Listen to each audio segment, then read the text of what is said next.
alive today. It doesn't matter what they say. Hello, Red Lotus Life.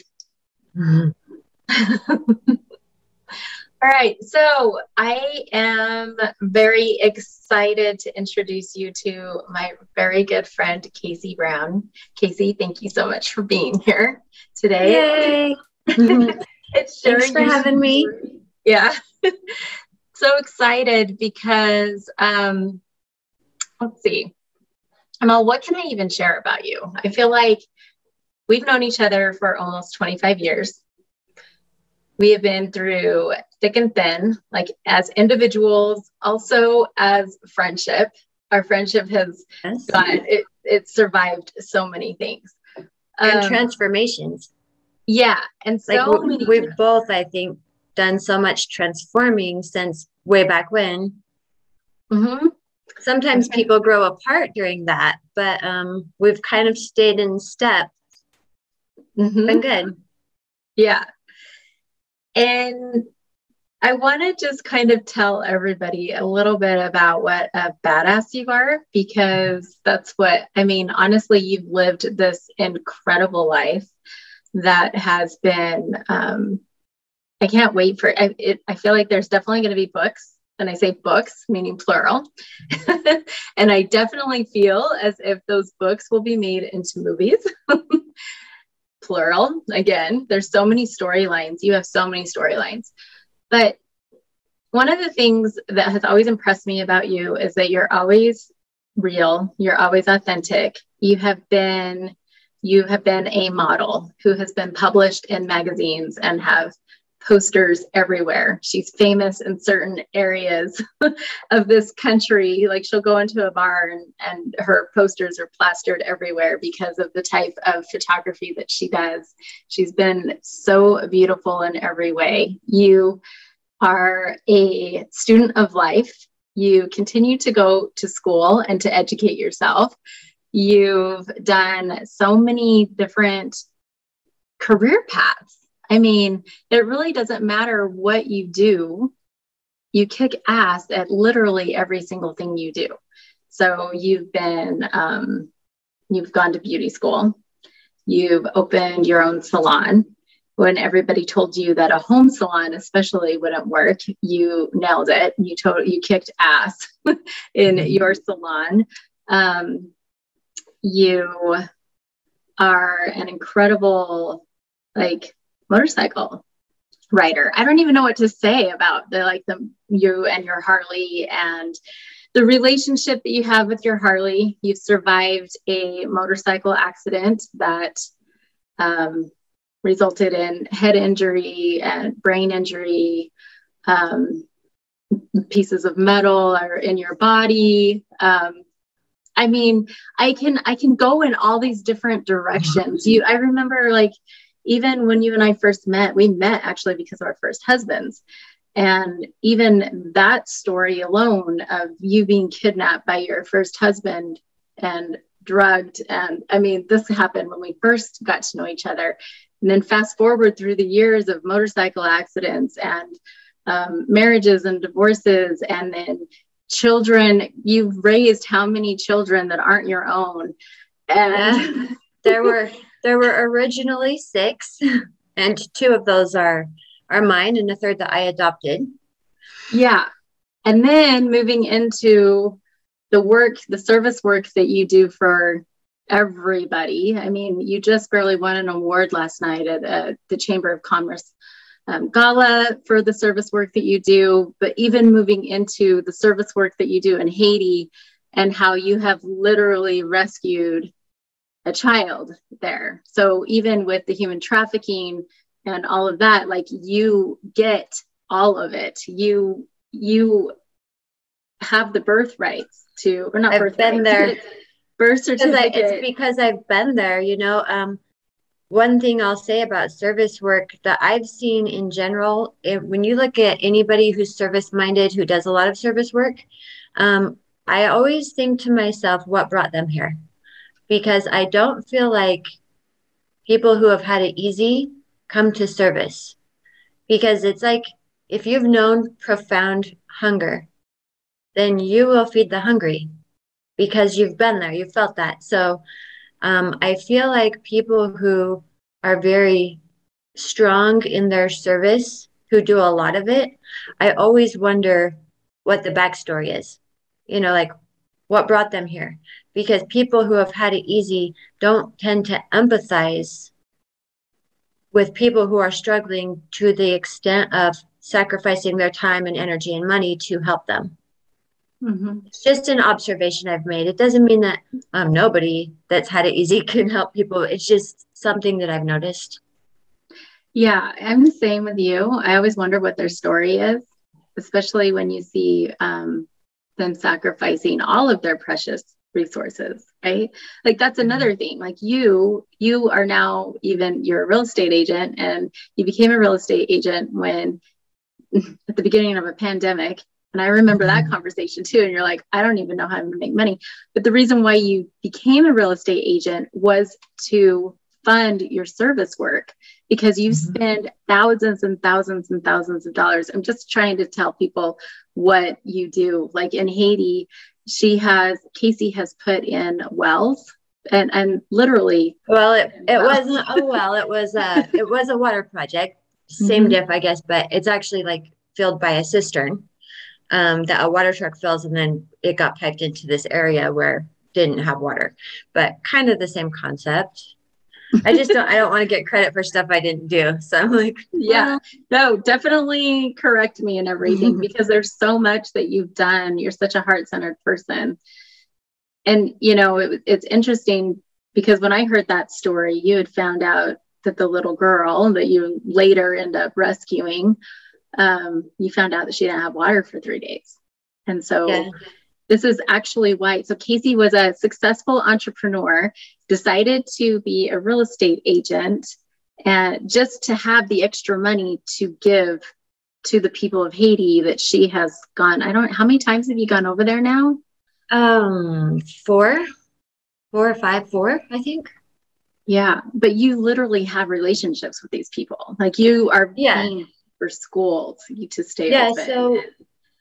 So what happened is I owned a hair salon for 14 years. Graduated during that time. I also went to Dixie State University and graduated there. And then I was trying to figure out, I went to Haiti for my first time with a local nonprofit, Hands Healing Hearts. And when I came back, I knew that I wanted to serve at a higher level, but I was kind of like a glass ceiling, where in my current business as a hair salon owner and doing hair full time, I had a full clientele. There was no way for me to make more money besides just raising my prices. And I didn't want to keep doing that to my clients, but I needed to be able to earn a little bit more money so that I could serve at the level I wanted to, so that I had the money to go back to Haiti. So I had only been just the one time. And from that, all I knew was that I wanted to perform at a higher level in service, and that what I was doing, I could not perform at a higher level, for one, because of my health, and my arms wouldn't take it, standing behind a chair anymore. And also so it was a financial decision and a decision for my health, and really kind of went into it fingers crossed that that I could be successful enough to accomplish everything I needed. But that was the main driving force, I needed to make more so that I could give more. And that's kind of my business motto. Mm-hmm. Yeah. And you do, like, even with being now in real estate, you kick ass in real estate. Like you are top sales every single month. I mean, you probably have a lot of awards around that too. And you're only in your second year of that. Well, I mean, a lot. I just started my 3rd year. I was the top salesperson, I think, once or twice this year. And then I'm going to be the top for the year, I believe. We haven't had our award ceremony yet, but I believe I'm the number 1 individual agent for the year for sales. But yeah, so basically, yeah. So basically you are this, like, you're my high achiever, kick-ass friend that is never scared to do anything. You go into the darkest of dark places. you are also go into the lightest of light places. And so I was really excited when you said yes to coming in here and to Red Lotus Life and talking about what you're experiencing now, because this is, you and I kind of talked about it where you said this might be the hardest thing I've ever done, right? Out of all the things that you've been through, you're like, well, it's the first time that I'm talking about it, not individually or privately with just a close friend. Mm-hmm. So, like I've talked to you about it, my business, but there's a couple other close friends that know parts of it or pieces or maybe eras of it, but it's the first time I'm just sitting down to candidly talk about my shit, really. So it's kind of, I'm a little bit nervous about it, but I'm also kind of an open book, and I like to inspire and share for the purpose that maybe it helps somebody else, even in a way that I didn't know it would. So I'm definitely like open to it. I'm not reluctant, like that I don't want to. I've just not ever done it before. So I'm kind of, okay, so let's be raw and honest here. I have a fear of judgment right now because I'm afraid, like, if people know who I really am, what made me this way or how I ended up here, right?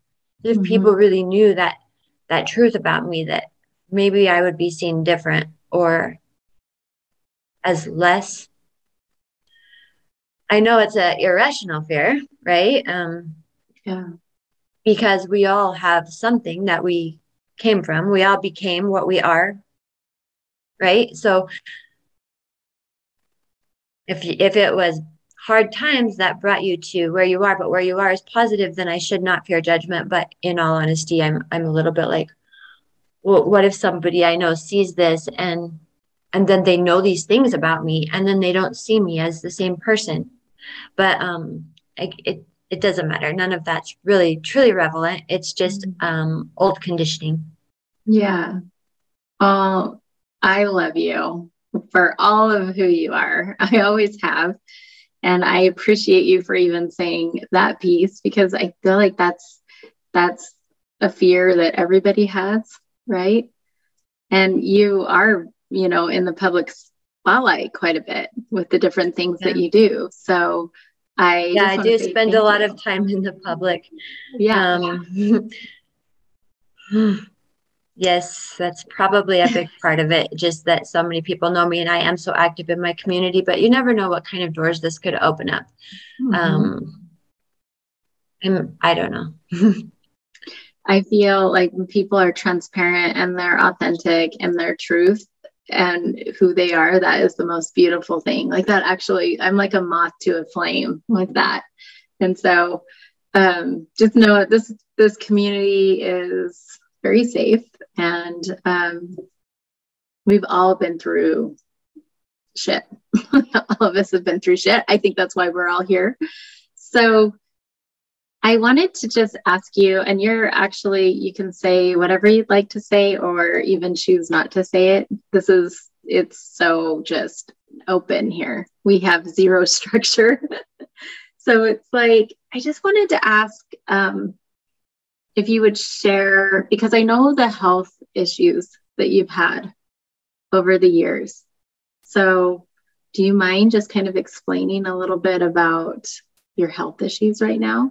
Yeah, sure. So it started actually when I was 19 and I was pregnant with my first daughter, Ashley, and it was like a movement disorder. So it looked like Tourette's, or it was like muscle spasms and like hand contractures and jerks and, weird head things. And we didn't know what it was. It was just this weird thing that all of a sudden I'm doing, and I couldn't control my body movements. It was upper trunk, extremities, neck, head. And we went to a neurologist, and she diagnosed me with chorea gravidarum, which just meant abnormal movements during pregnancy or caused by pregnancy. And they told me it would go away after pregnancy. Well, I had her and it didn't go away. And then they changed the diagnosis to PKC, which means the same thing, only not caused by pregnancy. And that was it. That was kind of just like the end of that for a second because they couldn't figure anything else out. There's no blood test for it. So I did go through a slew of testing. And then over the years, my symptoms became like remission active, so I'd go into periods of remission where I'd be symptom free for a while. And then it would come back and be like a flare up is what we called it for lack of knowing what to call it. So it would be like remission followed by a flare up. And the remission period would be a different length every time. The flare up would be a different length every time. You never knew when it was going to come back and every time it came back, it would come back a little bit different. And so I went to the ALS clinic. I went to the University of Utah Research Hospital, right? Or Learning Hospital, something like that, and saw specialists there. I went to the Mayo Clinic in Arizona and saw specialists there. I went to every neurologist there is. I had every test you can imagine. Even as a last resort, muscle biopsy, which was a surgery. I had my eyes dilated to look at my optic nerve. I had 3 or 4 MRIs of my head and spine, 2 spinal taps, a tilt table test. Like, I can't even tell you all the testing that I've been through and all of the different kinds of specialists that I've seen, from rheumatologists to everything. And at the end of the day, every test is normal. Everything is fine. They can't explain it. Right. So right now, as I sit here today, my symptoms have changed dramatically. I no longer have the muscles, like the jerks that I had in the beginning that looked kind of like Tourette's. I no longer have that. Really, my symptoms have come to just muscle wasting, weakness, and pain. Mm-hmm. And that's where I am today. And their closest, best diagnosis that I ever got, that where we sit today, is a muscle wasting disease in the family of muscular dystrophy, but I didn't quite fit the box for any of the specific, like Duchenne's or, Mm-hmm. didn't quite fit in the box for anything. And so it's kind of like a best guess diagnosis. And I'm starting to think it's not even right. So just keep living with it. I've just learned how to live with it and how to maintain. Mm-hmm. I've seen your physical, I don't even know what to say, I guess, state literally be from like you have been in like the fittest physical state ever. And then I've also seen you in like wheelchairs. And so it's been hard as a friend to just, someone that I love, to see you go through all that, because I remember when you were at the Mayo Clinic and everything else. And even the testing is hard, especially whenever you were in, those states. So it's when you started talking to me the other day about, what is it called? BII? Yeah. Breast Implant Illness. Okay. How did if you had just explained to everybody how you started connecting those dots? Okay. So basically I stumbled upon it. So I found, I don't know if somebody had shared a post or what, but it was something that I just kind of stumbled on Facebook. And I was like, what is this? It was like somebody's story. And then there was a girl selling Plexus, and she had her breast implants removed. So I messaged her and asked her about it. Like, why did you do that? And, I wanted to know everything. And because it was her story that she got better or was feeling better after having them removed. And so then I went on Facebook and found this Facebook group that's called Breast Implant Illness Healing by Nicole. And I joined that group. And it's story after story after story of women who have these unexplained health problems that they believe are caused by their breast implants. And there are lists of symptoms. I saw one that was like a pain chart, and it showed like where your body pain would be if caused by implants. And I have pain in those tracts. I would call it like a track. It's like a nerve. It would show which nerves. And so I just like started researching it more and more, watching YouTube videos, watching surgeons talk about it. So breast implant illness is not completely 100% recognized by the medical community yet. It's not recognized by the FDA. It is being researched and tested, but those tests are long-term because some women don't even develop symptoms until they have had their implants for 10 years.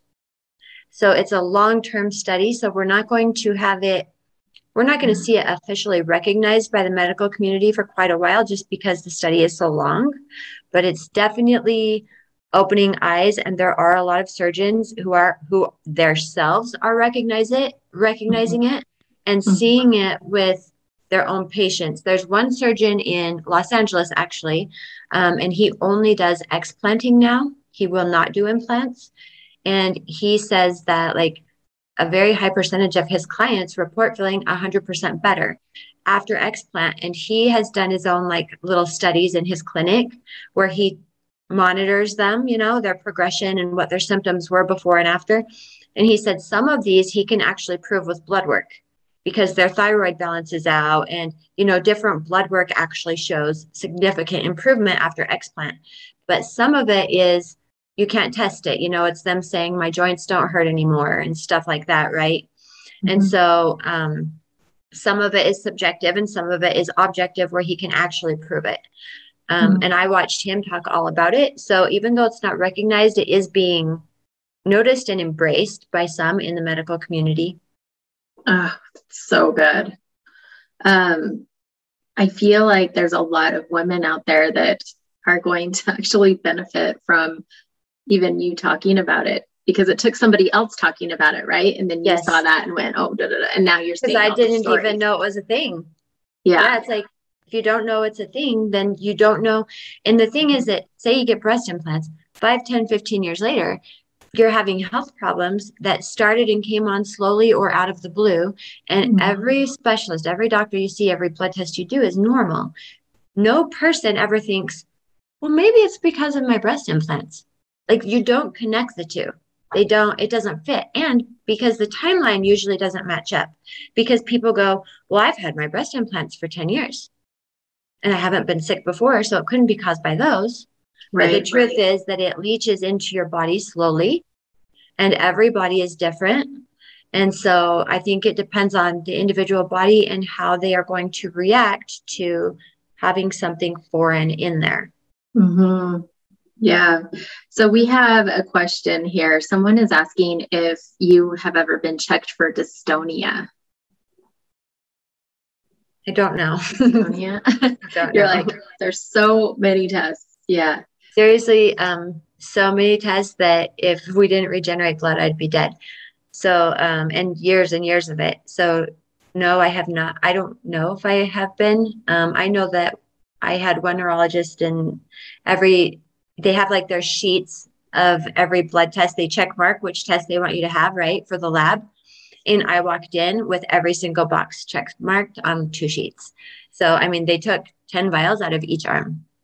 So honestly, have I been? I don't know. I don't know. I haven't heard that one though. Yeah.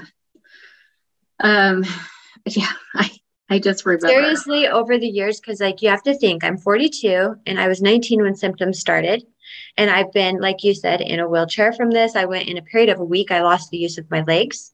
And we didn't know if I'd walk again because we didn't know why I wasn't walking, you know? So with all the years and all the testing and all the different types of specialists that I have seen, I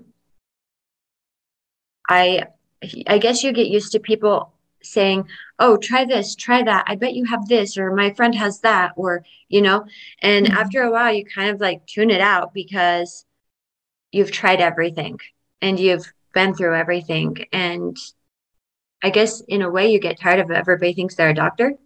And I'm not saying this in any offense, you know, to the question or anything. I'm just saying in general, like going through it, that's the point that I got to. I also got to a point where I said, no more drugs. I felt like throwing spaghetti at the wall to see if it sticks sort of thing, where they were like, try this drug, try that drug, see if this helps, see if that helps. And by the time I'm into this for a little bit, I have so many prescription medications on my bathroom counter that I'm supposed to be taking. And I feel like the doctors give you more to take, but they forget to take you off the old ones. Or they even forget what you're taking half the time. And then you have side effects from those medications. And then is that side effect a new symptom of your disease? Or is it a side effect from the drug? And so I'm like, I got to a point where I didn't feel like anything was working that they were giving me. And the side effects were definitely, I get them all, it seems like. And it had blurred everything so much that I finally just told the doctor, I'm not taking anything else until you diagnose me. When you know what you're treating, then I'll take treatment. But I don't want to be a guinea pig anymore, because it was just making me sick and it was making it harder to diagnose me. So I haven't heard of stonia or whatever that is. I don't know if I've been checked for that or not. It sounds similar to like Stiffman syndrome, which I have been checked for, but I'm really not sure. So it's interesting. I'll Google it. I'll Google it just out of curiosity to see what that is afterwards. Yeah, it's actually my mom for the who question, asked. though. Yeah, it was my mom who asked, and she has been going down some rabbit holes with her too, because the same thing, she has all these issues, but no one's really been able to say why, or, she does not have breast implants, but she was really interested in seeing this. So, and she the loves you. hard thing is for anything that's neurological or neuromuscular or like fibromyalgia type stuff, for anything like that, there's really not a blood test that confirms it. It's really like doctors guessing based off your symptoms and what those add up to. And that's why if you see a muscle doctor, they're going to tell you it's muscular. If you see a neurologist, it's going to be neurological, right? If you see a rheumatologist, it's going to be some allergy that you need to change your diet for, which, by the way, I've tried every diet. Like I went vegetarian, I went whole organic, I went gluten-free. Yeah. I did all those. And when it was all over, I went back to eating brownies and doing what the hell I wanted, because seriously, like, can't live like that. And nothing worked. Nothing ever works. And it's very defeating. You get tired, and you get tired of being tired. Yeah. Yeah, I do know. I know that you have literally gone down every single rabbit hole. And so whenever you started to talk about breast implant illness with me, I was like, oh, but of course, when we're talking about the body and having, even, I do not have breast implants, but imagining, the sacs in there, and we talk about the cap of, I can't even say it today. I'm having trouble with words today, people. But when it capsulized, I can't say it. Yeah. So like your body forms scar tissue around the implant that is called the capsule. And so what I'm getting is an explant and capsulectomy. So they will take out the capsule as well. So that way they're not leaving any scar tissue in there. And the reason for that is because the capsule that forms around your implant, it contains all of the chemicals and stuff that are in the implant itself, because it's leached in. And so if you leave that in, it's going to continue to soak into your body. And so you want to get the whole capsule out. So that's what I'm doing. It's an en bloc capsulectomy, and I'm also getting a lift, because from years and years of having large breast implants, I will have a lot of extra skin. So they're going to lift that as well. I'm going to be very, very small. Very small. But I'm going to be natural, and I am excited to be natural. Like, to have the only thing that will be unnatural about my body after this is the metal that's in there from my motorcycle accident, but I can't do anything about that. So it's in there forever. So aside from all the metal, I'll be very natural after that. So I'm excited about that. It's also something that I'm going to that I'm working through on an emotional level, because it's amazing the conditioning and stuff that comes up when you're making a decision like this.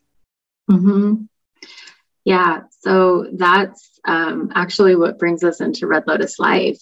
This is why I was really saying I'd love for you to share your story here, because we talk about conditioning a lot. With me being a spiral practitioner, it's like that's all I do is decondition, right? So we have also a lot of experts here in this space that also talk about deconditioning in different ways.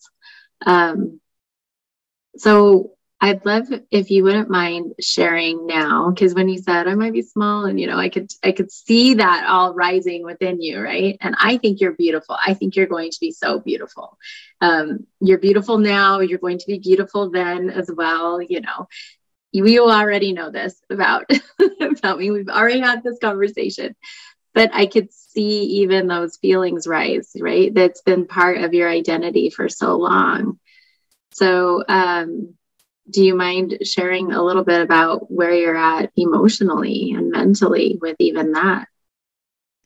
I think that for one, I'll say everybody's going to be different, because how you handle it emotionally, I think is directly tied to your conditioning and your life experiences and what brought you to this point.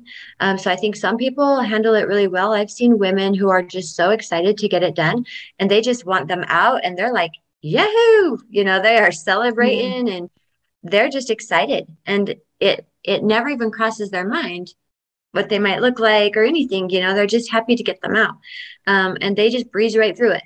And then other people actually experience a depression after removal, where they actually mourn the loss of part of their body, almost like if you were to get a mastectomy due to cancer, maybe what they go through losing their breasts, right?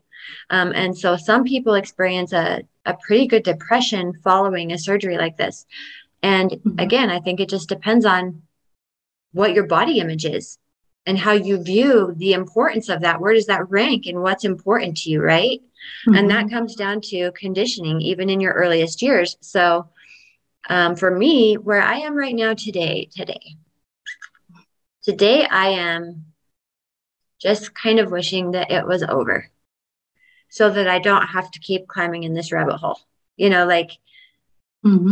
I continuously go through the emotions. So one day I'm excited and I feel very empowered that I'm choosing health over vanity, and I'm doing correct, healthy things for my body. And I look at it kind of like this empowering female thing, where I know my value without them. I'm still going to be successful. I'm still going to be attractive. I'm still worthy of love and of intimacy and everything, even if I don't have breast implants, right? And so that's my empowering good days. Okay. And then the next day, it will be like a puddle of tears half the day, because I'm like, oh my gosh, what am I doing? I'll look at myself in the mirror and go, I like the way I look right now. It's okay. I mean, they're a little too big, but other than that, like, it's okay. I'm getting older. I'm trying to accept even just the signs of aging that come, right? And I just think, what am I doing? I'm ruining this body and having surgery again and putting myself in pain, paying somebody to make myself look worse. Because after 4 breast surgeries that I've had in the past, you can't keep having surgery and expect it to look normal the way it did before. And so it's counterintuitive to seek out a surgery that's going to make you look an optional surgery that's going to make you look worse. And so there's those days that are like emotional. And then there's also one day I had just this last week where I was just really sad for my soul, sad for sad for the little girl that thought she wasn't enough. It's sad to think when you realize what really brought you here. That's sad. And I just thought of that, like, just thinking of what brought me to this point of getting this surgery where I'm removing them, but what brought me to the point of getting them in the first place. Because that's what's really sad. That all the health and all the hard times I've had since, we don't actually know if I have BII, because there's no blood test to prove that. So the only way to find out is to get them removed and see if you feel better. And that's what I'm doing. So I'm kind of just running blind on faith here that getting foreign bodies out of my body is going to improve my health. And I think it will. But, and I'd be happy with even a 50% improvement, you know? Mm-hmm. So if all the medical stuff isn't hard enough to think back on, all the life that I've lost, all the things that I've given up, how I've learned to just not do the things that I like to do because I can't. I've Mm-hmm. let my medical stuff limit the way I live my life. So that's sad enough. But then you go to what caused me to get implants to begin with. And this is the question. This is like the golden question, right? And when I was considering this surgery and doing all my research and finding out all the medical stuff and what the symptoms were and realizing that it fits with what I have, it matches, right? In fact, my surgeon that's going to do this surgery told me I am copy paste, his words, copy paste for BII. And he does believe that it will go away. And 95 to 98% of his patients get better after removal. Mm-hmm. And so I'm doing all this research. And when you're in that place where you're in research mode, you also look into yourself and you think, I wanted to look inside and to see, do I really want this? And why am I doing this? And then from there, it stemmed back to, why did I get this to begin with? And that's the part that starts to hurt because there's two answers. The first answer is very easy and it's surface. It's very surface. If anybody back then or even today had come up to me and just said, why did you get them? My quick, easy answer would have just been the same as everybody's. I wanted to be sexier. I wanted to be able to wear a pleated dress that has like the spot for breasts that I didn't have, right? I wanted to fit clothes better. I wanted to look nice in a bathing suit. I wanted to be attractive to my husband. I wanted to have more confidence and self-esteem and body image, right? And that's the quick, easy answer. Like that's the answer for everybody. You want to obviously look better. It's an elective surgery. It's a plastic surgery. So that's why we do it. But you have to go past that. You have to look beyond that and go deeper. And so I started thinking, okay, yeah, that's all fine and good. And that's what we all say. But why did I really, what really brought me to this? And I started going back in time. And it was funny because it just kept going back further and further and further. And you don't realize that it's going to go back that far. And for me, it went back to probably early childhood. I don't want to put an exact number on it, but I know that one of the issues, because I actually think it went back to even younger, but I think that what I can pinpoint starts around the age of 10. But I do think that it even went younger than that. So, and that was, think about it. I'm a child of the 80s, right? So we didn't have the internet and everything to be influenced so much by the media back then. So what influenced us? It was more who we were around and who we saw and what they said and direct influences, right? Mm-hmm. Less media, more direct. We had like 3 channels on our TV. Yep. One of them was cartoons on Saturday morning. Yep. So there wasn't a whole lot of the pressure that you see on women nowadays, which is like media and models and advertising and all that. It was, for me, back in the early 80s, it was more, it's a direct influence, right? Would you agree with that? Yeah, 100%. Mm-hmm. Even now too. I'm like, even now, you look at your, in fact, I'm going to ask you some questions about your environment, but keep going with this because it is your early childhood and it's how you were raised and the different things that happened. But when you're in your early childhood development, even if you study psychology, even around the age of, I think it's 5, kindergarten-ish, kids start to realize that I have a vagina and you have a penis sort of thing, and they're developing those parts of their brain and personality that identify them with who they are and who they're going to be and what they are. And they're just understanding it. Right. And if interruptions happen during these different stages of development that we have as children, because our brain is not fully developed until we're like in our early 20s. And so I believe that's right. I'm not a psychologist. Yeah, I think it's about 23 to 25. That's what I was thinking and the frontal lobe is the last to go, right? That's the last thing that we finish developing. One that we need the most. Right. And so, but if interruptions happen or our influences, the way we're influenced during these stages of development, that writes on the slate of who we are as a person forever. And that is when we are building our body image, our self-esteem, what makes us valued. You know, it happens that young. We don't recognize it necessarily. We're not 5 years old going, today I realized that, you know, we don't recognize that until we're adults and we look back, or until we become educated in this sort of thing. And then we look back. In fact, that reminds me of something. I was in a psychology class in college, and he was going over the signs and symptoms of children who have been sexually abused. And so that, like, a psychologist or any person could spot this behavior and know that that's probably what caused it, right? And as he's going down the list of things that you might see in a child who's been abused, I was sitting in the classroom just going, wow, I have that, I have that, I have that. And I had every one of them.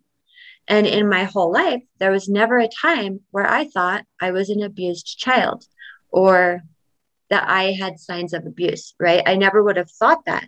But then as he's going over it, I'm like, oh my gosh, like, it's kind of this moment where it wasn't like an aha moment. It was more like I'm getting lower and lower in my seat because I'm going, oh my gosh, like he's talking about me.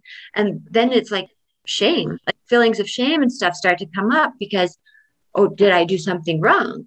Like things that you never thought of, you know? So it's just interesting as we learn and grow as people and in education and everything, you really start to discover more and more about yourself. And that helps you to learn where your different things came from, your different underlying conditioning, where it came from. And then you can work through it from there, which is what you do in Spiral. So it's been a long journey for me doing it on my own, like just as I discover it, you know, a little here and there. You know, it's quite crazy when you start to have those realizations. I mean, I was right there with you in every single moment that I've been able to pinpoint, like where there has been abuse or conditioning. I mean, I talk to my mom about it all the time. I talk to like my sister, my siblings all the time, that it's one of those things like we've been, even as a society, we have been conditioned to think that abuse looks like the billboards, right? It looks like, you know, what we see. And even if you are in these situations, you still don't recognize that as you. Right. But a lot of times, you know, with the emotional and mental abuse, that actually is extremely subtle. And just like what you said, it usually all happens from the age of 7 and younger. So where you're like, yeah, I was able to pinpoint clear to 10, but more than likely it went further. I just couldn't pinpoint the exact incidences because I can't remember them. Yeah. But, and they kind of build on each other too, right? Like something happens and then it creates who you are. Exactly. Yeah. So when we were talking like a few days ago, when you asked me to come on and do this show, and you actually said to me in that conversation, Casey, that's actually a form of abuse. That's the first time I had ever even considered that. And even still sitting here right now, I'm like, no, I can tell you about abuse. You know, that's what I think in my mind. Oh, you want abuse? I have circumstances of abuse that I'm happy to share, you know, but in thinking of this particular thing, I'm like, it has never crossed my mind or occurred to me that was abuse or that I was being abused in any way. And if you were to ask the men who were doing it to me, actually, should we just say, maybe I should say what it is first, so it makes sense for people. Go ahead. So basically, like at a very young age, before puberty, my uncle, men in my life they would like tease me constantly about being flat-chested. Constant, never ending, everyday teasing. And it was relentless. It was everywhere I went, every time they saw me, every time anywhere. And these are grown adult men. And it started with them. It started close to me. and it spread out from there. And it would be teasing of walking up and handing me a Band-Aid and saying, I got you a new bra. It would be just jokes about mosquito bites, all that sort of thing, right? I mean, and I was just a child and I hadn't had puberty yet. And I was very tall and thin. So I didn't have much shape. So it was bird legs and flamingo legs and beanpole and lerp and all that kind of stuff, right? And I hadn't even started my menstrual cycle yet. And I was late to that because I was low body fat, very thin. So I didn't start my menstrual cycle till I was like 14 or 15.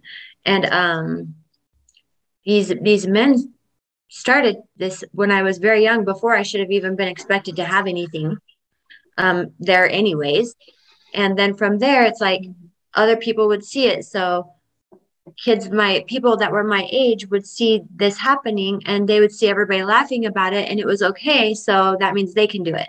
And so then they started doing it. And then other people started doing it. And then before you know, it's just friends at school that are doing it. And before you know it, I'm like 11 years old, maybe 12, and every person that is ever around me is constantly teasing me about my shape. And for me, that never felt like abuse. And even they would the adult men that liked to do this to me would even tickle me and pinch at me, and I would have never also considered that abuse. Did I like it? No. But did I think it was abuse? No. They were just teasing me. And if you were to go to any one of them and say, hey, did you know you're abusing her or whatever, they would have all laughed and said, oh, we're just playing with her. And so when I'm saying I never would have thought in a million years of this being a form of abuse, no, I never considered it that. And it's like you said, it's subtle. It's subtle and it's normal. Right? That's just, that's how I was raised. It was incredibly normal in my life growing up. It was not seen, nobody had a problem with it. Right.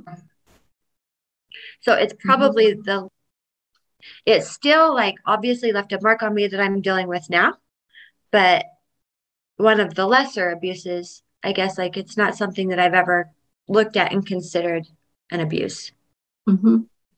Yeah, I don't think most people do, and I think we're starting to see that come out more and more. I think it's just coming into people's awareness now as they're going through things like you are, and then they start looking within, and then, the bread crumbs back and just starting to say, how did I get here? What did I? And as you learn that, you start to go, wait a minute, I didn't deserve that. Yeah. That wasn't my fault. I didn't ask for that, so then you start to realize that, oh, that wasn't right. Growing up thinking that, so I'll give you a little bit of background, of my story, if you like.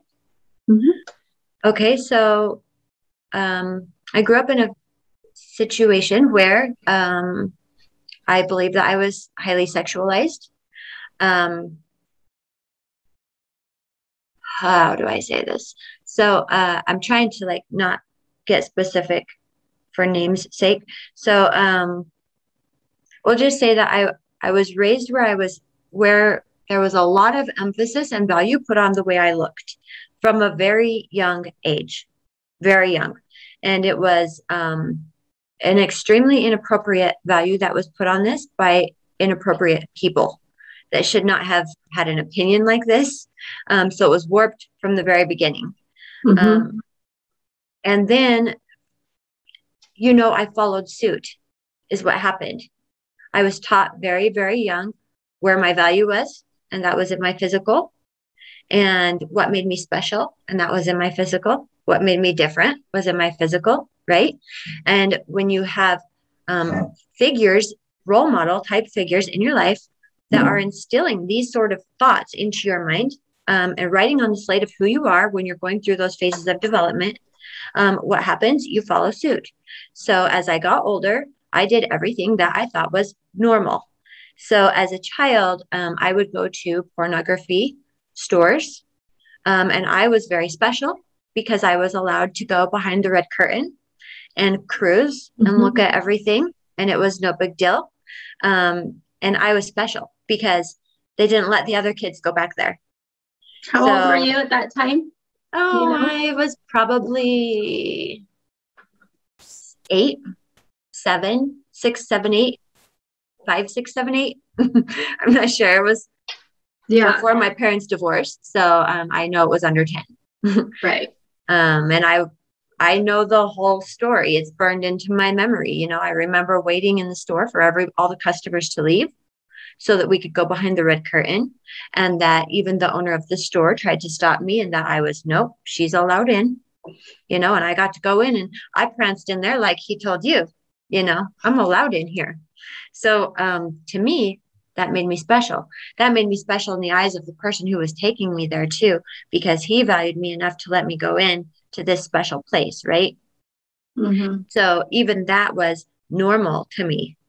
And then I actually ended up with a childhood relationship with another female, and it was a sexual relationship. And did we know what we were doing? No. We knew what it felt like, right? And we didn't know that it wasn't appropriate. And that happens a lot too. Yeah. It's a psychologist would call it perhaps acting out sexually, right? And that's a sign of a child who's been abused. So that's the check mark, you know, from the psychology class where I'm going, oh, I did that, you know? So it's those sort of things. Did I think that was abnormal? No. Did I think like every kid in elementary school, didn't they go home and do the same things that I did? I mean, isn't that normal? Didn't everybody have that? And like, that's another thing, right? Because you don't know what's not normal. Yeah, you don't know. So you're just going along. And then everything just compounds and adds on to everything and adds on to everything and keeps on going. And you keep following suit. So what happens? I get a little bit older. And when I'm 15, I'm raped by a stranger. And that is how I lost my virginity. And I did not know who he was. And stranger rapes only account for less than 2%, I think, of all rapes in this country. So usually you're raped by a husband, a boyfriend, a family member, a neighbor, you know, a school teacher, something like that, right? Somebody you know and trust. So very few of those are stranger rapes. And that happened to me, and I did not tell anybody. And honestly, I almost didn't even... I knew that what happened upset me. It was traumatic because I broke out in hives. I had trauma in that area from the incident that caused me to bleed, like vaginal tearing. At the time, I did not know it was vaginal tearing because it was my first sexual experience with penetration. So I didn't recognize that's what it was. But when it happened during the event, I actually had thought that he had used a knife and cut me to get it big enough for entry. Because that's what it felt like, you know, like somebody had grabbed a knife and cut it, you know, and I really couldn't see during this and stuff. So, I mean, I just felt the pain of it. And that's what I thought maybe it was, that he had cut me. And so, I mean, I had the physical reactions and the crying and the depression that followed that caused by the event. But strangely, at the same time, I almost wanted to see him again. Almost like... And then that's the trauma bond. That's the trauma bond that starts to happen. Yeah. So like, and then later, you know, because obviously most victims don't ever tell. I never told. For more than one reason. For one, I thought if I told, the very first thing that everybody's going to want to know is, who did this to you?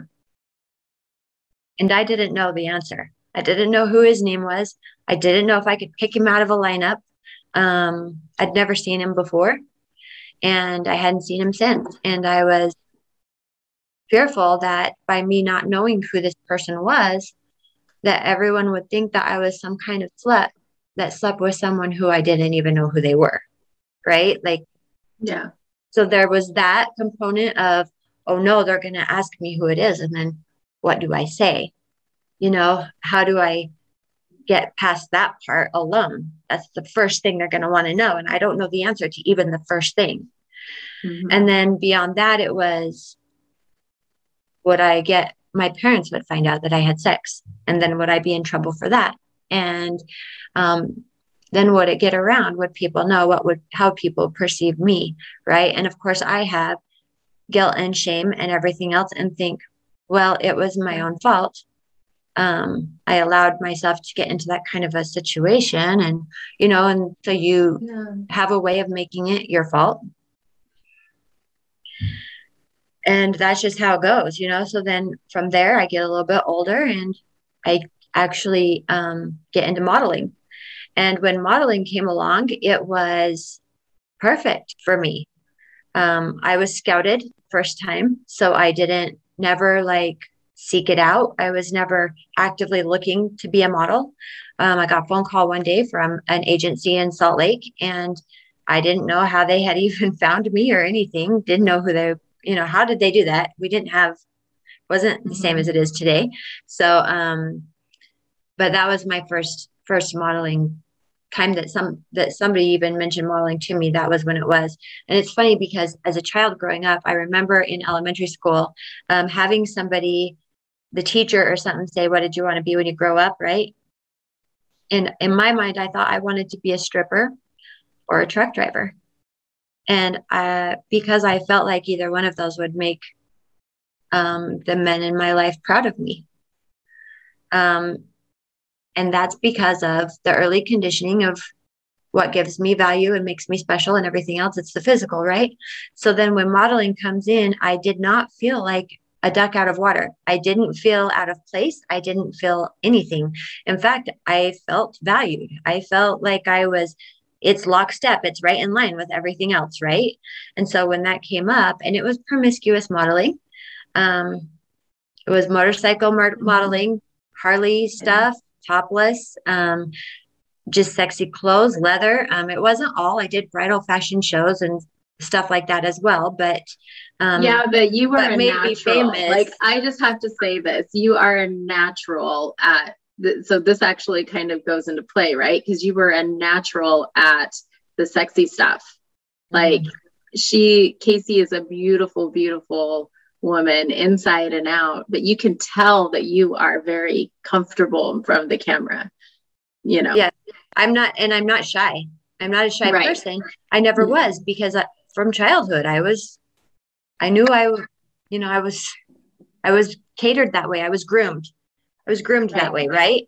Yeah. And so I was not a shy person. And I was not shy about my body. And it all came along right after I got breast implants. And so it's just kind of like, it just fit. I felt very comfortable with it. I moved quickly through it. I became known in the motorcycle world at events. People would recognize me from magazines, so, and I mean, like I said, it wasn't all bad modeling, or I call it bad, but really, I mean, promiscuous. And I don't even necessarily think that that's bad, because if you have confidence in who you are and whatever, and that's what you want to do, then do it. Obviously I did it. I had a great time. I don't really have regrets about modeling or the things that I did in that realm, because it was fun. It was exciting. It was right up my alley. The only point that I'm making from it is that it was never unusual for me. It was never, some girls would have reservations about that, or they'd be afraid to open their shirt up a little on their first gig or whatever. And I was like, chew, no, nothing ever held me back or made me feel uncomfortable, Yeah. Mm-hmm. So, but and that comes from, upbringing, I think, and the way that I viewed sexuality. And also, I've always been a super open-minded person that viewed sexuality very, very liquid. And females tend to have a more fluid sexuality than males anyways. And I was always very liquid with sexuality, and with sex being natural and being okay and being healthy. And I didn't have religious hangups about anything. So with the modeling, of course, there was no hangups, but looking back now and seeing, going back and seeing what is it that made me want to get implants to begin with. And knowing that it was that feeling of, I had to look a certain way. My body had to be a certain way in order for me to be valued in order for me to be loved, to be, for intimacy. And almost in a way, like my job as a female was to be there as a pleasure for a male, you know? So, and that's just early conditioning that brought me to that point. And so it's funny because my reason for surgery, even when my surgeon asked me on my first breast implants, he asked me, why are you doing this? You know, as part of the consult. And I told him I didn't want to be embarrassed to take my shirt off in front of my husband. And I didn't want to be embarrassed to be shirtless for sex because I had babies and nursed. So I was very small chested and sagging now. And that's what I told him my reason was, right? But how old were you? Do you mind saying how old you were? I was like, let me think, 24, probably around there when I got them the first time. But it's funny because, like, I don't know if it was the day of surgery or the day before, just when I was getting ready, I remember thinking, this will shut him up.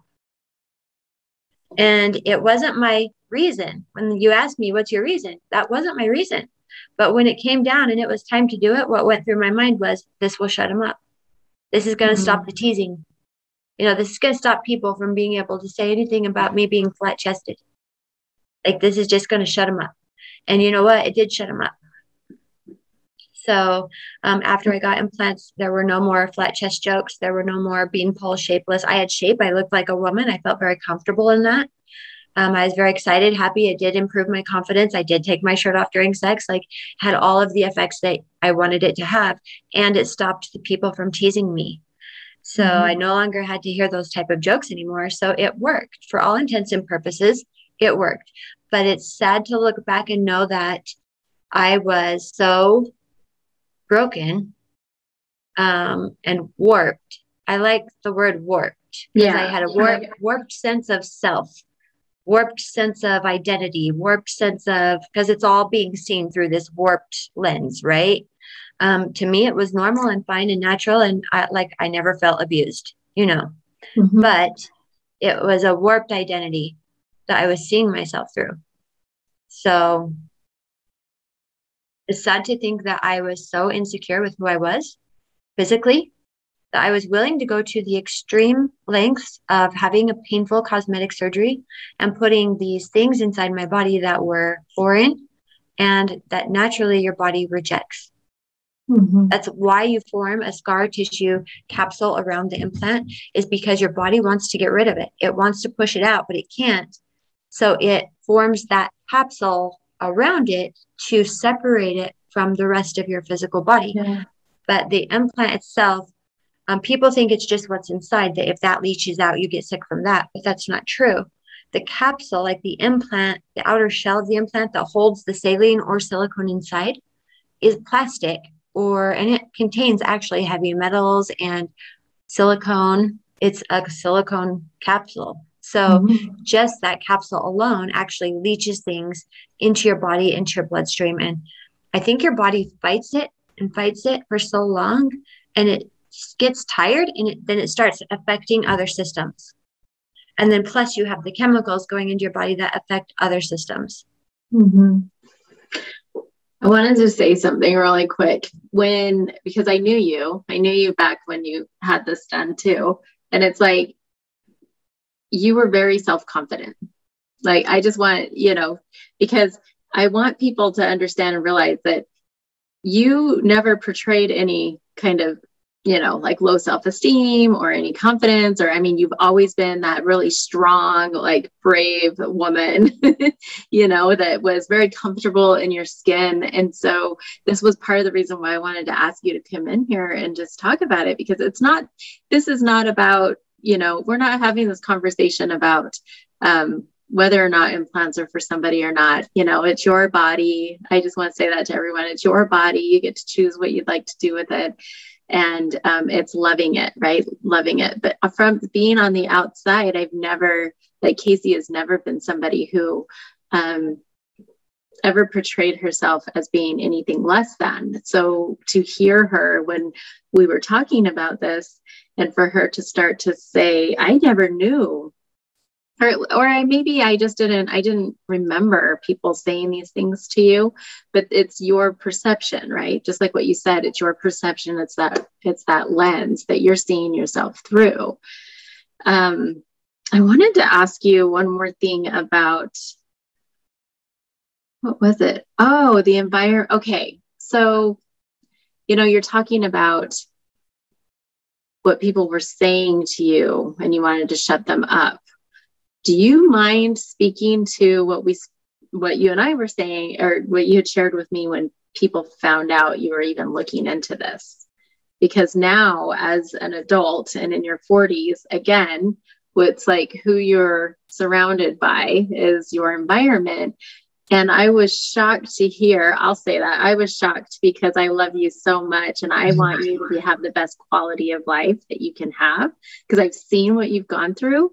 And I also know, if you'd like to share like where you're really, where you're at pain level wise, when you were talking about the shooting pains and everything, you can go into that space if you'd like. You don't have to, but also like the reaction that you've been receiving from your friends and family when you're sharing with them, like they also know the pain that you've been through. They also know the quality of life that you've had. And then to hear their reaction when you said, this is what I'm thinking about doing. Yeah. So, it's kind of like coming out of the closet, right? I mean, that's almost what it feels like. And being with you on this live show, I guess that's why I was so nervous coming on and knowing that I was going to be talking about private things that people didn't know about me. Is just because you almost feel like you're coming out of the closet with something, right? And so when I started to, because when I was first researching this and thinking about doing it, I was thinking to myself, like, I'm going to keep this private. I'm not going to tell anybody. It's part of the empowering thing of taking back my body and being in control of my body and my health, right? That it wasn't anybody else's business, that it's nobody else's business what I do with my body. And it is very individual, like breast implants do not harm every woman. They affect some poorly, but not all. And I am not against them, and I am not against anything. Do whatever you want to do with your body. It's your body, your choice, right? And I want to clear that up, like right now. Like I'm not telling people what to do or anything, because it's so individual, and not everyone is affected in a negative way by their implants. But when I came out with it and decided that I did want to talk about it a little bit, I started sharing it with just a few people who are somewhat close to me.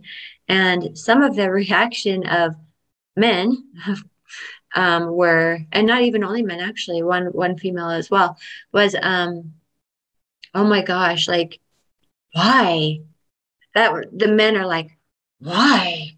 Like, it's this perplexing, why would you not want to look a certain way for me? Like, so like they were perplexed by it. Could not even understand, like, why would you do this to yourself? You look so good. And then I even had like a girl saying that, like, don't do it, Casey. Oh my gosh, don't do it. And I'm like, you don't understand. I am in so much pain. I can't live like this. If there's even a chance that this is going to help me feel even 50% better, it is worth it. Like, so worth it. Mm-hmm. And it's made it even harder to have people make comments like that to me. And it pissed me off. Let's be honest. When the guy said that to me, it pissed me off, because I was like, you are the reason. You are the reason I'm in this boat, people like you. And it just really made me mad. And I'm like, I go, good thing I don't do anything for you. I said that to him. Good thing I'm not doing this to please you or to make you more comfortable at the beach, because he actually said a comment about, oh, you're not going to do it because you girls like to go to the beach and show them off. And I was like, well, good thing I'm not doing this for you, because he was pretty much like disgusted with the idea that I was going to do this. And I was like, you are exactly, that's all I'm going to say about that. Right. And that's when I'm floored. I'm floored with that. You and I have been friends for so long that we have like our long-term friends, right? We have our long-term friends, but then we also have what am I Friends that trying come to and say? go, and The friends that come and go, but then also it's like when you start to go on this journey, right? This, some people call it awakened, some people call it spiritual, some people just call it healing. I call it healing. It's a healing journey of when you start to realize and recognize why you've done the things you've done, why you have been in the situations you've been in, why you have experienced the things that you have. And you look at the people in your life and you go, for me, it was always, I'm having a hard time with words today, quite a bit. But for me, it's like, I want to have people surround me that are going to lift me up. It is so important to me, especially after the things that I have been through. And I'm like, I have a choice as to who's around me. And so whenever I have somebody around me that says, I can't do it, or it's okay for people to disagree with me. That's okay. I actually welcome that. And I'm like, sure, yeah, let's talk about things. But when it's something around disempowering me or intentionally saying something to bring me down, pull me down, dim my light, anything like that, and I don't even tolerate it. Like, it's zero. They're gone. They're gone. They're not in my life. I don't want them in my life. It's very, very simple for me at this point in the stage of my healing. And it's like, so it was shocking for me to hear that, because I know what you've been through. And I am really excited that you're on this healing journey of actually even recognizing, but I also know that that's kind of a mind fuck too, right? Like, that's a mind fuck just to even have, like, you're like, okay, because this has been part of your identity. You just talked about your modeling. I mean, she's a beautiful model. I put some of your photos in the event so that people could kind of see, but that was a few years ago. It was a few years ago. Yeah, but you've done that. I mean, a few years ago, and you're in your 40s. I mean, you still, like, you got it. You're still beautiful in every way. And it's like all of this has been such an identity for you. And it's like, I'm excited. And I know even you and I have talked about this, where you're like, yeah, I go up and down. I go up and down even in a day of, yes, you're excited, you want to get them out, but then you're also then going, all the I might old back stuff out. comes up. Yeah, it's like, I'm excited, I want to do it, I feel good that I'm making a positive decision for my life. And then an hour later, it's like, oh my gosh, what am I thinking? And it's that old conditioning that comes back up, telling me that my physical matters more than anything else, more than my health, more than my happiness, more than my peace, more than, anything. And old fears of, will my husband find me attractive? And, all those sorts of things. And what I've learned through this, because I have been trying to work through it and not just ignore it. So I'm peeling back that onion, right? And what I have learned, because I don't want this to just be a physical healing. I want this to be a well-being and emotional healing as well. And it's a hard thing to overcome your raising, right? The way that you were raised, or the conditioning from childhood. And I want to put it out there that I'm not blaming, like, my mother or anything. Like, everybody does the best they know how to do, right? And, truthfully, they don't even know everything that I've been through. And so, but it is still what it is. It's still there. And as it comes up, I'm having to figure out how to get rid of those thoughts. And one thing that I have found that helps me is to call it out, like verbally, even out loud, right? So as soon as that thought comes into my mind of, I'm not going to be attractive anymore, or my husband won't find me attractive, or I won't be as worthy of intimacy, I'm going to have my shirt on again, those sort of thoughts, right? As soon as those start to come up, I call it out and I just say, that is old conditioning. Like, put my finger on it, like pinpoint it, that is my old conditioning right there, rearing its ugly head up again, right? So that's what I've been doing, is when those thoughts come up, I just call it out for what it is. And the way I look at it is the conditioning is a lie. That's everything that you thought was real that turned out to be not, right? And that's the lie. It's the lie, my internal dialogue, the things I've told myself, the things other people have told me, the things I accepted as truth and embraced that I shouldn't have.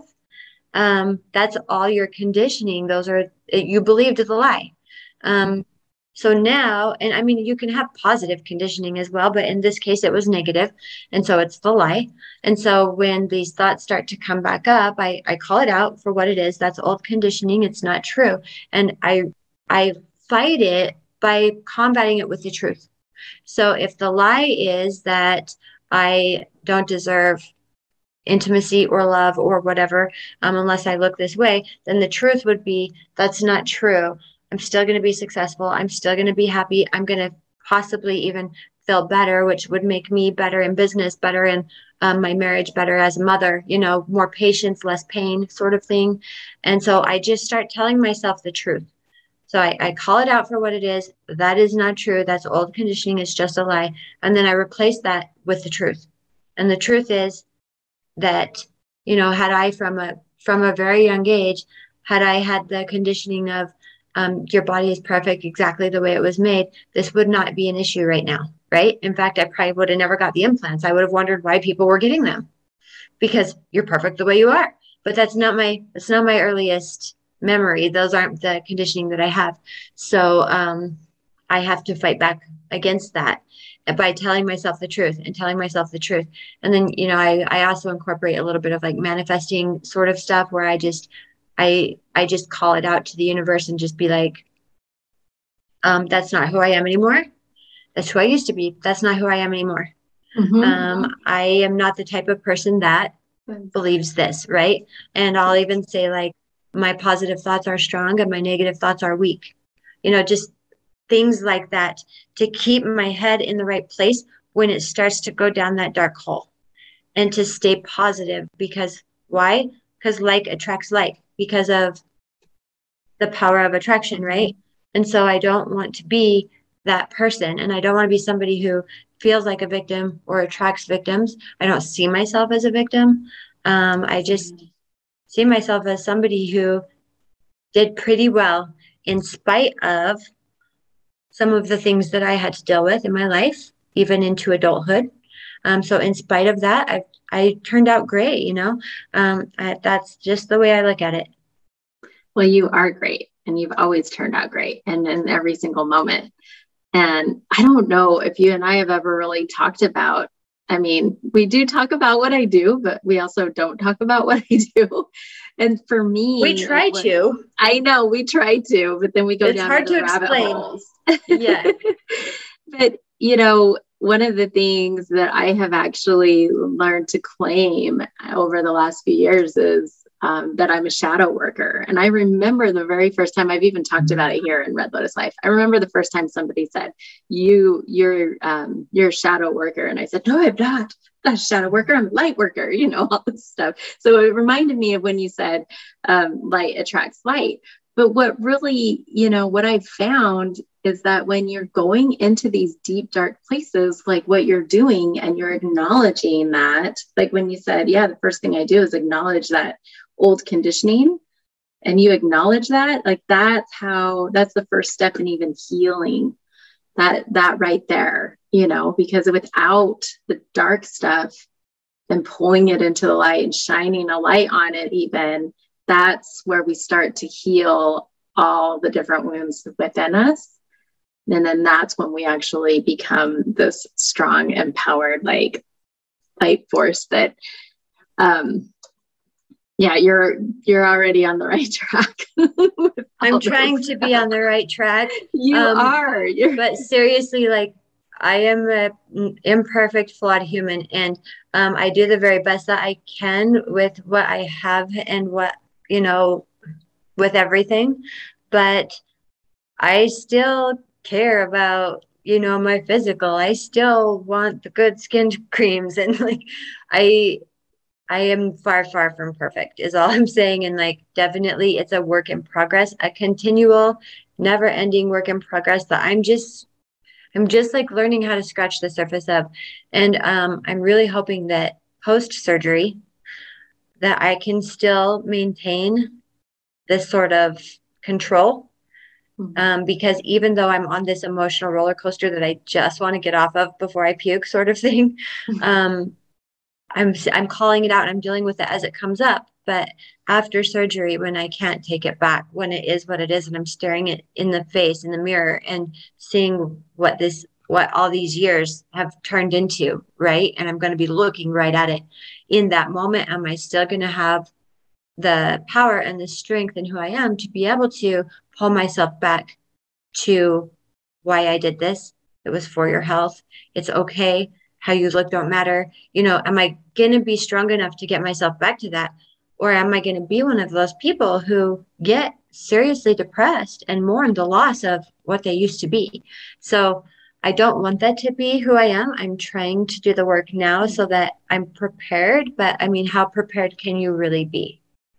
Like, well, you have to face it, right? I was going to say, honestly, yeah, you'll never know. And yes, you can prepare. But also, it's so important to grieve that. And it's also like, if those are the types of things that come up, it's like, feel that, it's feeling into those spaces, those uncomfortable spaces. That's what moves it through. Otherwise, it's just pushing it right back down, and it's just, it's hard to move through sometimes. Yeah, you'll never know until you're going through it, right? And it is going to be this roller coaster ride and moving everywhere, every which way. And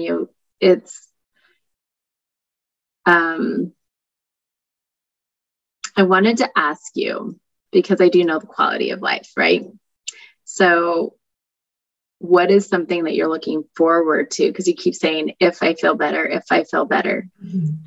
And I'm like, I know you're going to feel better. I know you will. So what is something that you're looking forward to? I really want to be able to walk far. Seems so stupid, but I can't walk very far. It's hard to. Some days are better than others, and some days I can walk further. And other days I can't go to the grocery store because I don't want to walk that far. So for me, if I can just walk farther, that would be big. And even take it a step further than that, go hiking. Because I really love hiking. I always loved hiking. And the further into progression of whatever this is that I have of my illness, the further into it I've gone, the less I've been able to do physically. And hiking slowly just went away. It just slowly went away to the point where I couldn't do it. And my husband would go hiking with the kids, and I would say, oh, well, where are you going? And I want to go. I want to, and I'm like, I'll take off work or whatever. And I think that he would try and plan it when I wasn't going to be there, or not tell me about it. And then when I'd find out and I'd want to go, and he would have to just say to me, you can't do it. You won't be able to make it. And I'll even get offended, like, don't tell me what I can't do, right? You're like, yeah, because that's who I am. You think I can't do it? Just watch me. But the hard part of that is that I actually know that he's right. It's hard for me to hear it. But in that case, I know that he's right. And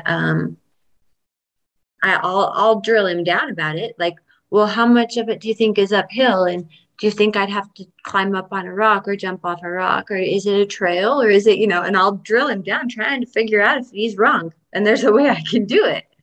Yeah. But he's usually right. So if I can walk further, then maybe I can build muscle. If I could build muscle, then maybe I could go hiking. If I could go hiking, then maybe I could, and it just goes from there. Yeah. So it starts with, maybe I'll breathe better, have a weight off my chest, have less back pain, have less nerve pain, just be more pain-free, which will make me a happier person. And then from there, well, and if I feel better, maybe I can walk further. And if I can do that, maybe I can, so it just goes, just takes one step further, one step further. I think I'll have to be careful to not overdo it too fast and to allow my body not only time to heal, because it does take a long time with this procedure, but also it takes a long time to detox. So you can't, the way one person put it online was, how long have you had your implants? Okay, so say 20 years, right? Well, it took you 20 years to get this sick. You're not going to feel better the day after. You might feel better, but you're not going to be 100% better the day after. It took 20 years of these toxins going into your body. It's going to take some time to detox. And so they say, they encourage you to really give it a lot of time. And some people actually even go through detox symptoms. Yeah, so I was just going to say, you probably will. Yeah, you probably will. And so if there's a lot of people in here in this group that are, like I said, experts in their field. So if anyone watches this and wants to give a bunch of detoxing tips, please do. Yeah, I'll tell you what I've been doing. I gave up like soda. I'm not drinking anything like that anymore. I'm mostly just drinking water and Plexus. And the Plexus is just like, it's supposed to be super healthy, all natural, it's made with stevia, and it's just good for gut health and balancing out your hormones and your thyroid and all that kind of stuff. So I bought some of that, and I've been drinking that and water mostly, and that's pretty much it. Once in a while, I'll have like a Gatorade or something like that. That's pretty much all I'm drinking. And I'm hoping that by getting things a little bit better balanced, maybe. So I'm not like a pro at detoxing, but for me, I'm not the healthiest lifestyle type of person. So for me, it's pretty big to just be drinking water and stuff. But yeah, I am trying to consciously be like much more healthy to actually give this a chance to work. I got to get that stuff out of me, right? Yeah, I have some stuff. I have some stuff too. There's because we to do combo, like when I did combo. Ooh, that's a whole nother thing too. I remember you when we were working together, and you were eating boiled eggs for lunch and avocado, I think, or something like that every day because you were doing a detox.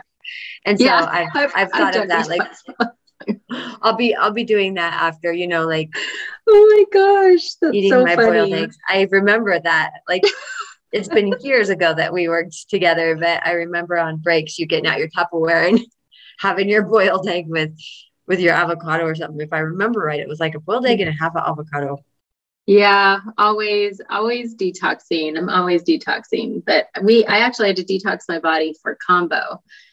So combo is like, that's actually a whole, like, I should talk to you about that. There's also some practitioners in here, combo practitioners.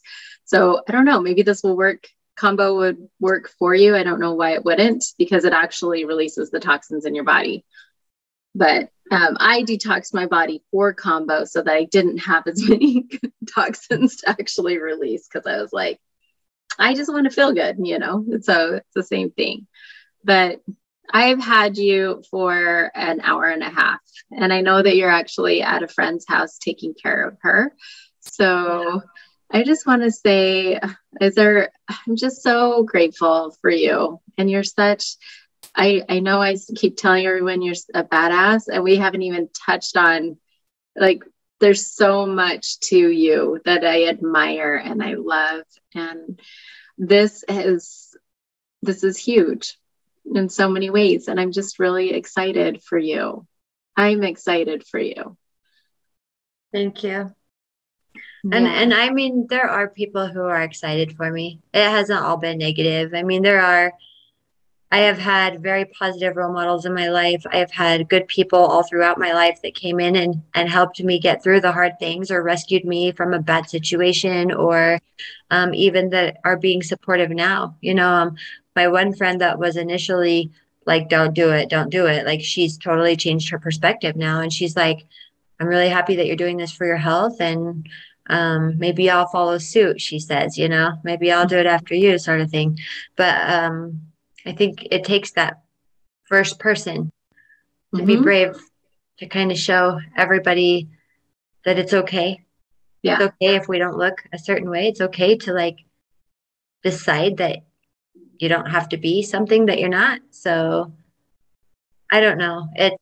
I guess what I'm saying is it's not all bad, and I've had a lot of good, and sometimes the good is what gets you through, and sometimes the bad is what motivates you and pushes you through. So one way or another, it all works out. But that is true. You are very much a positive light in my life. Oh. You always help me through this stuff. Well, good. I'm happy to hear that. I was just sitting here thinking literally about like our whole friendship over the years. You are, somebody just said, Casey, you are amazing. Wishing the best for your surgery and heal fast. Certainly hoping this is a cure for you. So I wanted to say, thank you. On that note, you are a voice. You are a voice in this community. You are a voice, even online and everywhere you go. You've been on the radio and all kinds of things. So will you share with everybody here what you're doing in case they would also like to witness your journey? Oh, okay. So I'm actually going to Guadalajara, Mexico for my surgery. And it's more than one reason. Cost is one reason. Yes, it's like way cheaper to get surgery in Mexico. The other reason is because they take a holistic approach as well. And so you get the regular medical approach of surgery in a hospital with antibiotics and, your IV anesthesia and all that stuff. And then you also get holistic healing afterwards. So, for example, what I mean by that is that I'm having my surgery done in a hospital by a surgeon the way that you would even here in the United States with all the same precautions and everything and the same equipment I've even checked. But when it's done, I get stem cell therapy. So, I mean, that's not something that's generally included in a surgery here in the United States. And the surgeon actually follows up with you even a year later. He's still like messaging you once in a while to make sure you're okay. That's something else I haven't seen here in the United States. And they actually stay very active. And that's how my surgeon knows that 98% of his patients feel way better. And that's why he doesn't do implants anymore. And it's because he follows up with them for a long time afterwards. He has this documented. So by going to Mexico, I kind of get the best of both worlds because I get some of that holistic stuff to help me heal and all that. But then I also get like the surgery and everything. And of course, at a much lower price. So yeah, my surgery is being done by somebody who is even actually a member of the United States Board of Plastic Surgery. So he'll be doing my surgery down there. We stay for a week and we stay in a house called Casa Providencia, where there is nursing care during the day and they bring you in your meals and it's like $106 a night. And so I'll be in there while I'm in recovery with drains and compression and everything so that if I need anything, there's somebody close by to help us out. And I am documenting this on my YouTube channel. I don't actually know what it's called, Lori, do you? I don't, but I'm going to put it in the caption when this gets done and posts, and I can do that. It doesn't let me do that in advance, but I can go back and edit it. So I'm going to put it all in. Okay. So basically what it is I had my little YouTube channel called Community with Casey, and I would do like just interview little local businesses and stuff to encourage people to support local. And it was just something that I wanted to do. I don't know why I'm cheesy, I guess. So I did that. And I'm not techie, so my videos are super lame. But I did that. And then when I started this, like I said, I wanted to keep it private and personal. So I wasn't going to really tell anybody. And the more I got into the journey, the more I realized there are so many other girls that are considering the same thing and that are having a hard time being brave, And when I was doing my research, I was actually running out of content because I was doing so much research that I was like, there's no more videos to watch. There's no more, because I'm a researcher. So when I say I research, I'm not joking around, and I ran out of content. So then I had a couple other girls that were kind of wanting to do it too. And so they were asking me a lot of questions, and I just decided, you know what? As I have discovered how many people are explanting, like massive women are explanting. 2 of the breast implant companies are being sued like crazy right now. The breast implants are being recalled. So there's like so much going on with all of that right now that there's so many women explanting that I thought, well, instead of like keeping it to myself, maybe I put it out there, but kind of put it out there privately. So it's just for basically women who are considering breast implants or considering removal. If you want to watch my journey, if you want to see what this is all like for me, you can follow me on my YouTube channel and you'll get to see from the beginning of me like making the decision to like my first consult and stuff like that. And I'll show the facility where I stay. I'll show the facility where I have surgery.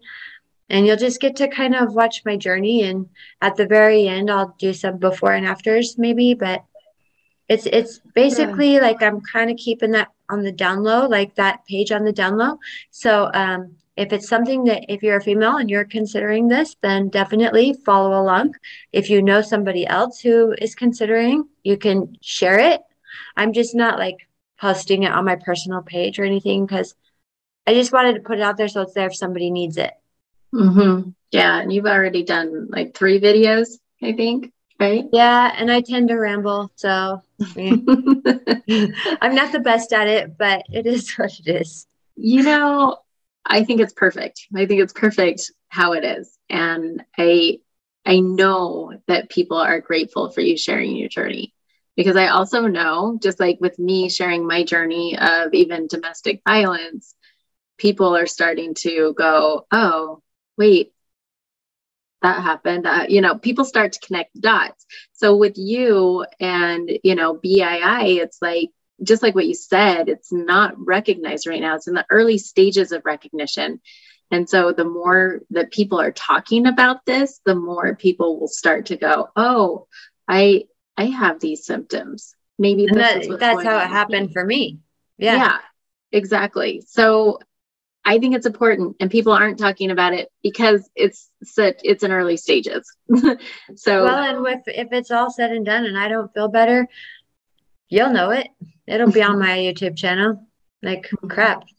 I don't feel any different. I don't think that's going to happen. I don't see how it could not make you feel better to get something like that out. But, my regrets, if I go through depression, I think that's human and understandable, but you'll get to see the good, bad, and ugly. Mm-hmm. So, and hopefully when it's done, it will be a success story, right? Mm-hmm. It will be. I know it will be because the body is also, as you know, because of the accident you've been in, the body is an amazing thing and it does heal. And just like you said, sometimes it takes time to heal, but when you actually support it in all of these ways, it does heal. Yes. So anyway, I'm excited. Is there anything else that you'd like to share before we close up? I could talk to you forever. No, I think we pretty much covered enough. Did anybody have any questions? No, we answered all the questions. Mostly people have just been watching, and I'm sure it's just fascinating. Also, I think people will have questions. So if you have questions, please drop them here because I know Casey's open and will answer any questions, and I will as well. So it's good to have discussions. It's good to have, and like I said, again, it's no shaming, no judgment, no nothing. It's just conversation. It's just education on what one person is going through. And there could be others here as well that are like, oh, finally somebody is speaking to what has been going on with me. Because I also have a lot of other friends that are getting explants as well. And I also have other friends that have some health issues that they can't figure out. Yeah, can't pinpoint. Right. And my surgeon said that's one of the big symptoms, like, well, not symptoms, but it's a good telltale sign that if you've had everything and it's all normal and you can't pinpoint it, that's a good sign that it's actually caused by your implants. Mm-hmm. Mm-hmm. So, yeah. Well, I appreciate you being here and sharing your story and just being the light that you are. And I know that your surgery is going to go well, and it happens by the end of the month. So it's coming up quick. We fly out on the 25th and we fly back on the 3rd. Yeah. So in a few days, right? Yeah, that's close, huh? When is that? Like in a few days. Oh my gosh, like in 5 days. We fly out in 5 days. That's good. Let's get this over with. Like, I seriously. know. I just want to get it done. I'm ready. I'm ready. Like once I made up my mind that I was going to do it, it was really just keeping it in check, keeping my emotions, keeping my head right, as far as like not letting the old stuff take over. So now that the decision's made, I'm just anxious to get it done. Yeah. Well, it's going to be amazing. It's going to be an amazing journey. And thank you for sharing everything with us. And as always, I'm here for having me. Thank you. I'm here for you. Okay. Well, have an amazing day and we'll talk soon. All right. Bye, everybody. Bye. And live your life today.